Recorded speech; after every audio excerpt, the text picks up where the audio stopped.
Now, Julius Malema said in a very powerful video that he understands what betrayal is. He says that South Africans betrayed him, and he also says, or rather, he calls out some other African leaders for betraying South Africa. But what is this betrayal? Why is Julius Malema, a very vocal man, a strong man, crying out that he's been betrayed? That is what I want us to find out. But I really think South Africans, this time you put your hands on the snake's hole, and the snake is gonna bite you this time, you know. Julius Malema always supported South Africans, but South Africans disappointed him when they did not elect him into power. And this is why I think Julius Malema is having trouble with some of these African leaders. Let's watch this, and then I shall share with you my thoughts, where we shall also have a deep critical analysis. Let's dive in. MKP, did it reach out to us and all of that? They've never reached out to us. But the majority of President Zuma, if there is anything like that for him, given the relationship we have, when some prominent leaders of the EFF were going to MK, he had a responsibility to give us a courtesy call. If he is really an elder, if he's really matured, if he's really a statesman who's got this relationship with us, he had a duty to say, hey man, there is this thing that is going to happen. You must know that I have nothing to do with it. I can't choose for members, which is right. He can't choose for people whether they want to come or they don't want to come. But that courteous call, which he often made to me when on other matters, on this matter, he never cared to make that call. When you think you've got this kind of relationship with someone and you get treated like you are nothing, you also start behaving like you are nothing to them. If you are nothing to them, they are nothing to you. And that's it. That's the end of it. It's like these people who are in the EFF who said to us, we knew so-and-so was going to leave, but did not tell the leadership. And they still want the relationship to be the same. You cannot know such information and not tell me and expect me to trust you. I do not trust them, and I will never trust them. Because trust is earned when you show loyalty at a point when it is needed. Not loyalty of nice time. You must show loyalty at the most tested moments. You sit there comfortably with people who are telling you an issue that is going to bring the organization into disrepute, and say, no, it was not my place to tell you. Where is loyalty there?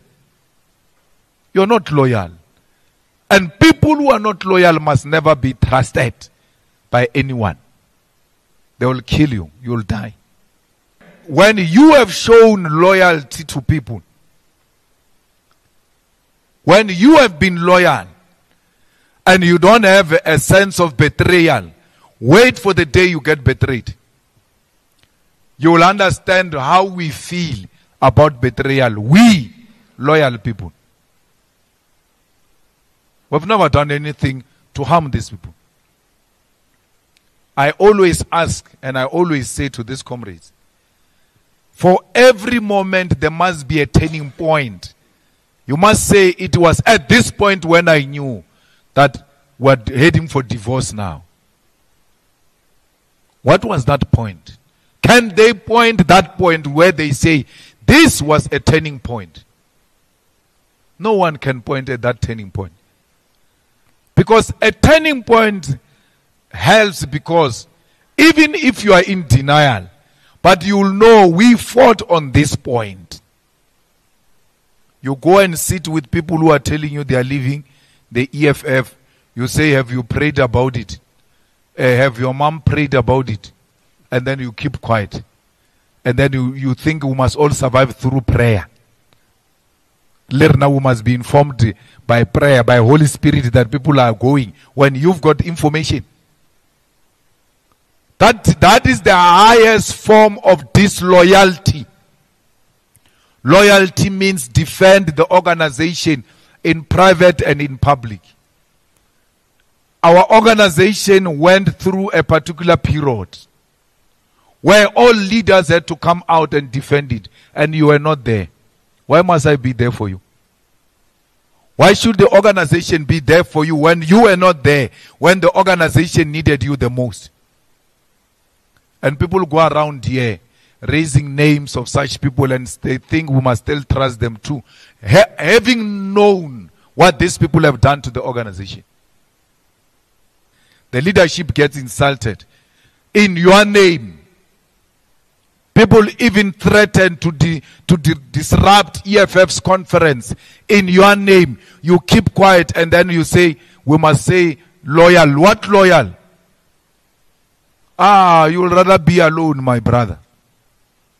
My sister, you will rather be alone than to force yourself in a relationship that is not working. I'm using relationship to simplify this disloyalty that we have experienced ourselves. And how do I come to know that this person has known, that one has known about Floyd going?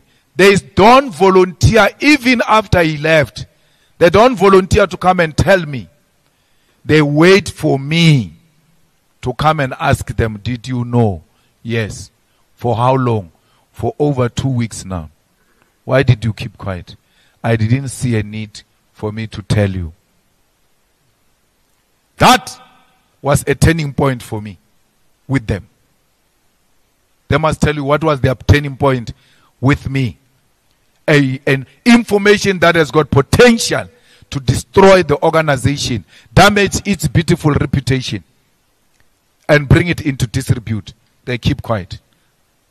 And then I must talk for them. I must defend them when they could not defend the organization. Hell no. They can go to hell. I'm not going to do that. Even if that means we must lose vote, I'm not going to fight for votes by sitting with people who are disloyal. Because I want votes. I must spend time with people who are disloyal. You know what it means to be an official. We have a meeting of the top 6 and they say the most highest form of secrets of the EFF because we trust each other. That's what being an official means. It emanates from trusting each other. Not as a friends, SG. But as a person who can be trusted that you will defend the organization under the most difficult position.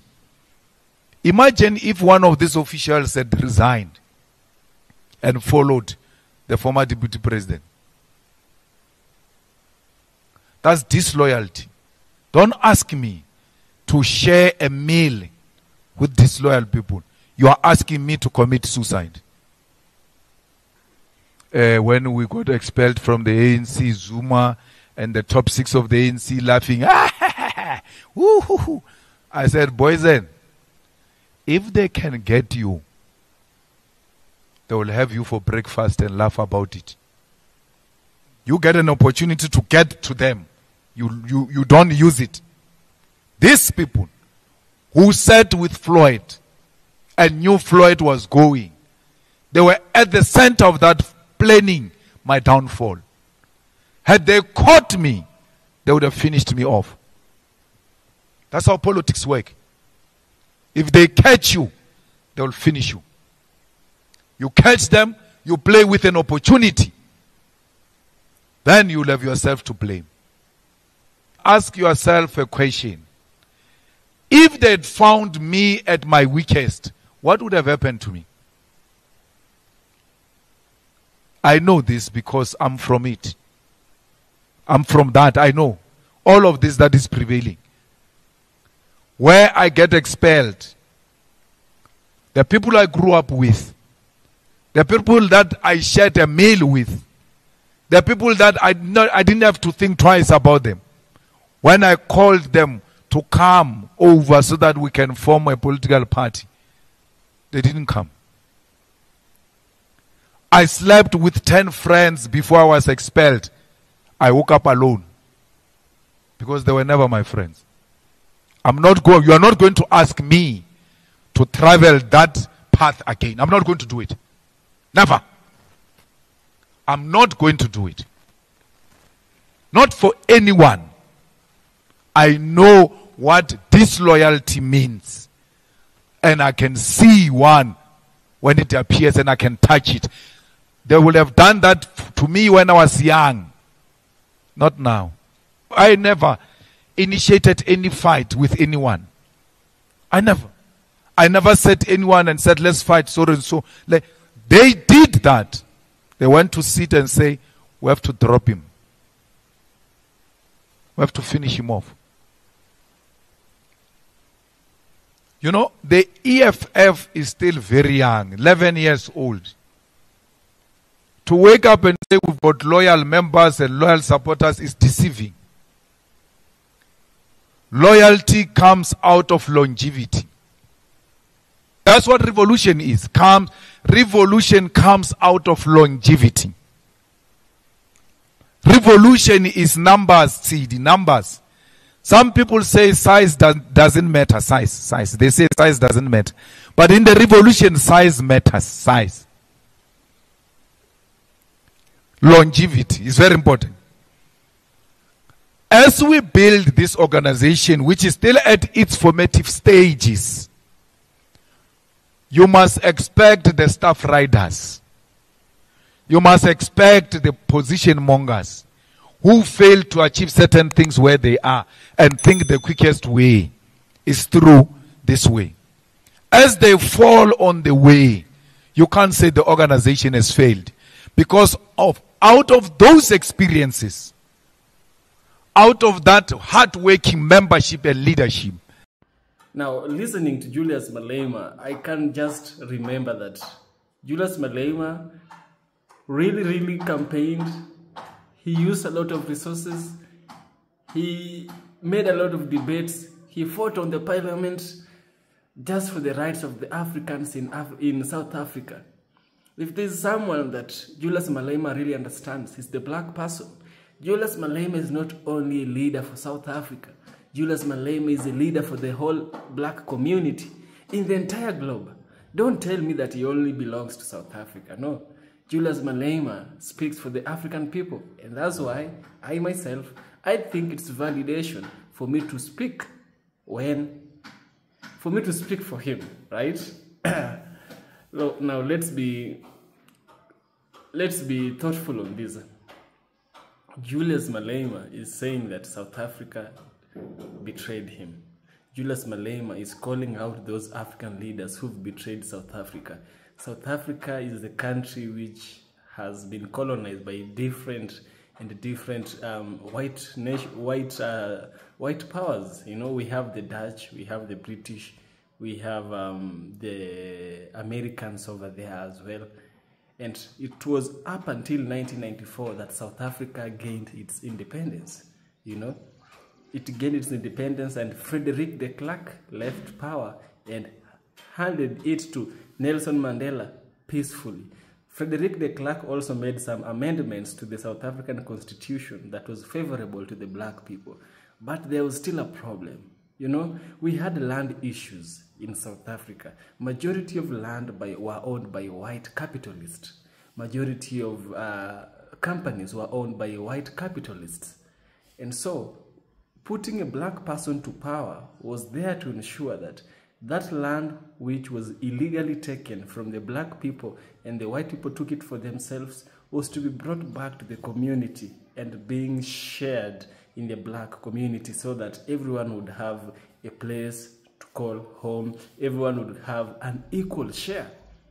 And Julius Malema had a strategy for this. The strategy that Julius Malema had for this was the economic model of socialism. Socialism is an economic model that tends to community-size resources. Julius Malema was saying that those resources which are in the hands of white capitalists should be brought back to the state. Now the state should be the owner of resources. The state should be the owner of land and everything. This from this, the state will ensure that everyone has an equal portion, everyone has an equal share. Just like what happens in China. China is a communist country, and this is what they practice. We've seen communism prevail and perform very well in China. Communism failed in Cuba because of the sanctions that were being placed on it by the United States of America. But if given a choice, I think it would work. You know, capitalism has a huge problem that many of us tend to look away from.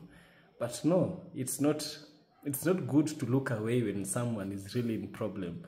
You know, just because you have a huge land and someone is lacking, can you not share? And also you took that land illegally. All this was not taken into account. South Africans in South Africa betrayed Malema. You know, it's just like any other African country. We elect bad leaders and then we go on complaining about them. But nobody forced us to elect them. We elect them ourselves. So when Julius Malema says that he knows what betrayal is, I understand him and I can relate so well, given the history that Julius Malema has had with South Africans. These EFK original documentaries. If you like what I do, kindly support me on Patreon. I shall surely appreciate. See you in the next video, guys.